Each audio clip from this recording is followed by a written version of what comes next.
দেখো এই অসমিয়াম টেট্রাঅক্সাইড এর আমাদের অসমিয়াম টেট্রা সংকেত কি OSO4, ঠিক আছে। OS হচ্ছে অসমিয়াম আর টেট্রা অক্সাইড মানে O4, ঠিক আছে।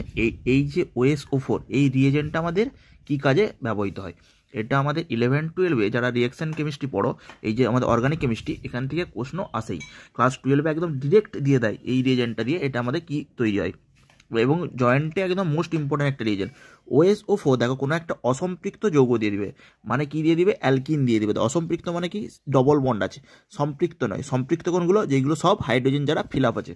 তাহলে অসম্পৃক্ত যৌগ মনে করো এই একটা অ্যালকিন আছে, যে কোনো একটা অ্যালকিন নিয়ে নাও, C++C, এই ময়টিটা আমাদের থাকলে কি বলে, একে অ্যালকিন বলে, C++C।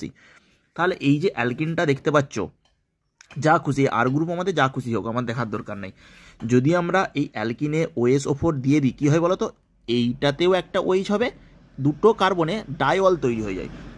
এই যে কম্পাউন্ডটা ডাইঅলে, মানে এখানেও OH এখানেও OH হয়ে যাবে, বাস। দেখো এখানেও OH হয়ে যাবে, এখানেও OH হয়ে যাবে, এইটা হচ্ছে আমাদের মেন প্রোডাক্ট। এবারে শুধু এইটুকু জানলে হবে না, এইটা আমাদের যদি আমরা OSO4 আর হচ্ছে আমাদের কি হয় H2O নিতে পারো, বা এটা দিতেই পারো যে থায়োসালফেটের সঙ্গে আমাদের যদি এখানে যদি আমরা দিয়ে দিই, মনে করো C2H5 অ্যালকোহল আর OSO4, এবং তুমি ডিরেক্ট নালে লিখে দিবে এইসব না করে এই OSO4 আর H2O, ওকে। এইটা মনে রাখলেই হবে, এটা দিলেও হবে। অথবা আমি C2H5 অ্যালকোহল মিডিয়ামটা আমাদের কি নিতে হয়, অ্যালকোহল মিডিয়ামে আমাদের রিয়াকশানটা করতে হয়, ঠিক আছে। ওই জন্য আমরা এখানে ইথানল নিয়েছি, ঠিক আছে, C2H5OH। এবারে দেখো মেন হচ্ছে আমাদের কি হচ্ছে, এখানে OH আর এখানেও একটা OH হবে, এটা হচ্ছে আমাদের এবার এইটা শুধুমাত্র ওইটুকু জানলে হবে না, এর হচ্ছে আমাদের সোডিয়াম বাইসালফেট, এখানে আমি যদি আমি এই যে দ্রবণটাতে আমাদের সোডিয়াম বাইসালফেট এবং C2H5OH কি থাকে, আমাদের ইথানল মিশ্রিত অবস্থায় থাকে, তুমি নিতেও পারো বা না নিতেও পারো, কোনো অসুবিধা নেই। OSO4 H2O দিলেই এই রিঅ্যাকশনটা প্রসিড করে যায়, ঠিক আছে। মিডিয়াম হিসাবে এটা নিতে হয়, এটা নেয় আর কি, C2H5OH। এবারে দেখো মিথানল মিডিয়াম নিতে পারো, মানে হচ্ছে পোলার, আচ্ছা এটা পোলার কি হচ্ছে, প্রোটিক সলভেন্ট, এই পোলার প্রোটিক সলভেন্ট নিয়েছে এরা, ঠিক আছে।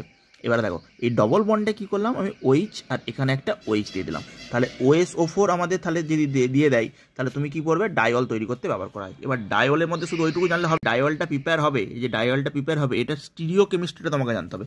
স্টিরিও কেমিস্ট্রি মানে কি বললেন স্যার, দেখো এই যে দেখতে পাচ্ছ একই দিকে OH দুটো আছে, মানে এইটা দেখো এই যে দুটো ব্ল্যাক কালারের যে লাইন দুটো, সেইটা দুটো ব্ল্যাকেই OH আছে।